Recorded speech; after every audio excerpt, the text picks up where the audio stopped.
I love talking about scams. I shared the Uber scam, the how not to get free rent scam, and the latest scam appears to be in New Jersey, like on the Turnpike, which is like the highway interstate, and there's a special curve somewhere. We don't drive, so I don't know where this is, but there's a curve where everybody has to slow way down and then stop and then go this way to merge into traffic. So it's a perfect spot to park your car, get out of your car, wave at somebody, hey, pretending you're stuck on the road, you need help.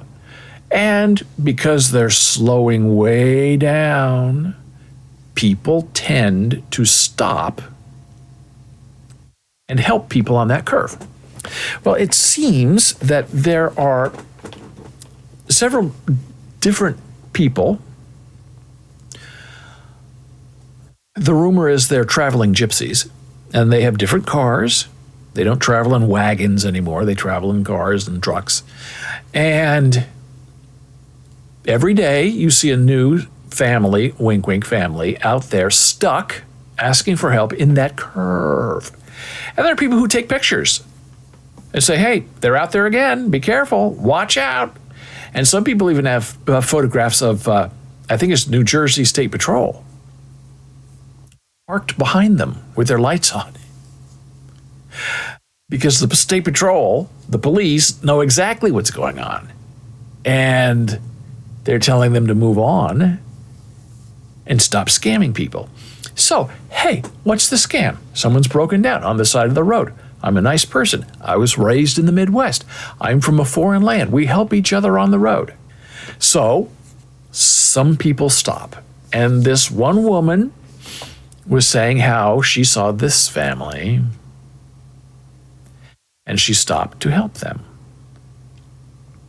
And immediately everyone in the group was, gasping, saying, oh, no, don't do that. So the woman got, out of her car, and the father came over, always professional, always non-threatening, very smooth. And he starts telling her his story. Hey, we're almost out of gas. We have just enough gas in the car to get to the next gas station. Do you think you could help us with a couple of dollars of gas so we can be on our way? And this happened to be a woman, and so the woman, didn't really know if she wanted to say yes or not. Her car was running, she kind of wants to get home, but she was thinking about it. And so the guy, very professionally, said, well, hey, look, I'll give you my wedding ring. And he takes this gold wedding ring off his finger, gives it to the woman. He says it's worth at least $500. You can keep it, so if there's any trouble or you're ever uncomfortable, you keep the ring and we'll call it even. So the woman thinks, well, I don't know. I guess I could.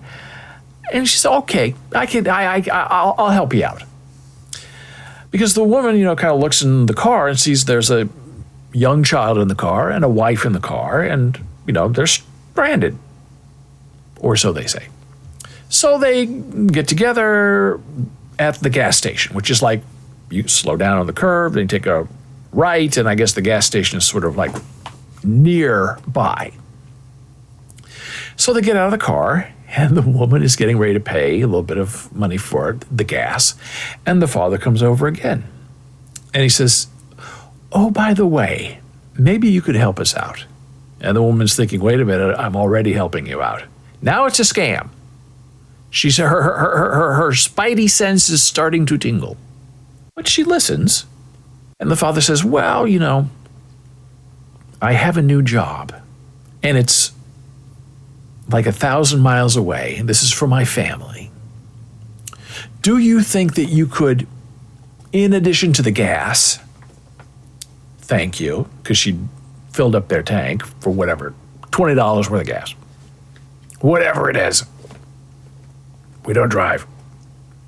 He said, do you think you could, loan me $500? so I can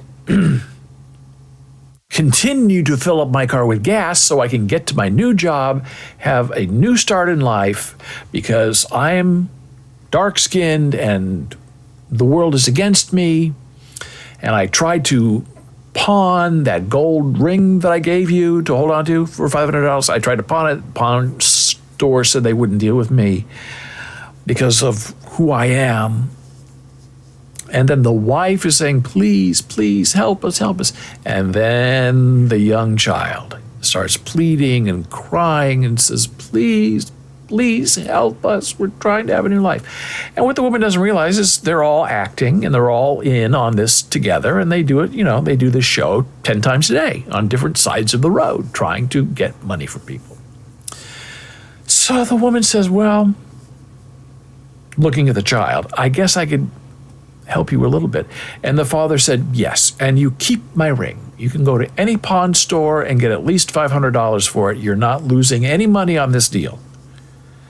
So the woman goes to the ATM at the gas station, and she only has $400 in her bank account. And he wanted $500. So she takes out the $400, goes over to the family, gives the money to the father. And the woman said before she could get into her car, the family that was so desperate to get her help, they all loaded back into their car and sped away. So they're gone with her $400 and a full tank of gas. And she's standing there with her door open, and it dawns on her, I think I just got scammed. So that's when she went to the group and told this story, and she said, was this a scam? Or I like to help people, and I don't have a lot of money. And people said, yes, it's 100% a scam. And this is very well known in New Jersey, that these traveling gypsies come in and they take turns, and especially at that one spot, and they prey on nice people. So you're a nice person, and bad people did something to you. And the price of your lesson is $400 and a tank full of gas. And the woman said, well, should I, take this to a pawn shop and see if I can get my money back? And the group said, look, the ring is worthless. And right there, you should have called the father on it and said, well, why don't you go to a pawn shop? Because pawn shops will deal with anybody. Pawn shops don't care who you are, where you come from, or what color your skin is. All they care is if you have good quality merchandise that they can make money on. And if it's a genuine gold ring, they make money on jewelry. So the woman says, so this was a setup from the start. They didn't need gas. They didn't need money to go. They're not going to a new job 1,000 miles away. And the group kind of said, no. All of that was a lie. All of that was to fool you, to get them to go, to get you to go along with them to the gas station. And once they had you and you accepted that ring, they knew they had you. It was just a matter of playing you. And once the scam was done and you handed over your $400, play over. Done. The scam is finished. We're in the car and we're zooming away because maybe you'll change your mind. Maybe you want a phone number. Maybe you want to contact them later. Maybe. So the longer they stay, the more suspicious you will become, and maybe call the police or ask for help or you take a picture of their license plate. So that's why the second they got the money, they ran. And of course, they don't care if you feel that you've been ripped off because that's exactly what they did. And they're not going anywhere except probably, around the corner to split up the money. So as I've said, all of these scams rely on nice people trying to help out a stranger. And it's a sad thing. Just like these reality TV shows, these surprise shows, going back to Candid Camera in the 1950s. Mean people don't get on the show because mean people won't stop. Mean people are not funny. You really can't make fun of a mean person because they'll make fun of you back or punch you or run away. These shows rely on the kindness of people who are willing to help someone who is in need. And then they make fun of you. And maybe you'll get a little bit of money for it, for the humiliation. And maybe you'll just sign it away because you're desperate to be on television. And they rely on that. But there are some people who refuse to sign, who don't want money. They don't like that they were made fun of on television. And so some of these shows are so desperate for content that then they blur the person's face. They do this whole thing with them. They blur their face. And it's not effective. And some people say, well, some of these people on these reality shows who get fooled are hired hands, they are paid actors. You just never know. So that is my Turnpike scam story. Be careful out there. If the story sounds too good, be careful. If the story is not good enough, watch out. And I am reminded the other day of the woman who did the Uber street scam with Jana the other day. That same woman approached me and came up to me, wanting me to, use my Uber account to get her, 2 blocks away so she could see her injured mother. I knew it the second she tried to stop me. And my philosophy with these people who want to run scams on you is to never slow down, don't make eye contact with them, and I've learned just to say, whenever they ask me something, no thank you. Now, usually for a moment, that jars them because that's not in their script. That's not part of their scam for someone to say no thank you. No thank you to what? What do you mean no thank you? I'm not offering you anything. Right. You're not offering me anything. No thank you. But this woman, who looked very methed out, wasn't fooled. I kept walking, and I wanted to make sure, she wasn't going to come up on me.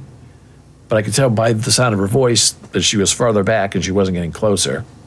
She just said, I was just trying to get directions to Elizabeth for my daughter. What do you mean, no thank you?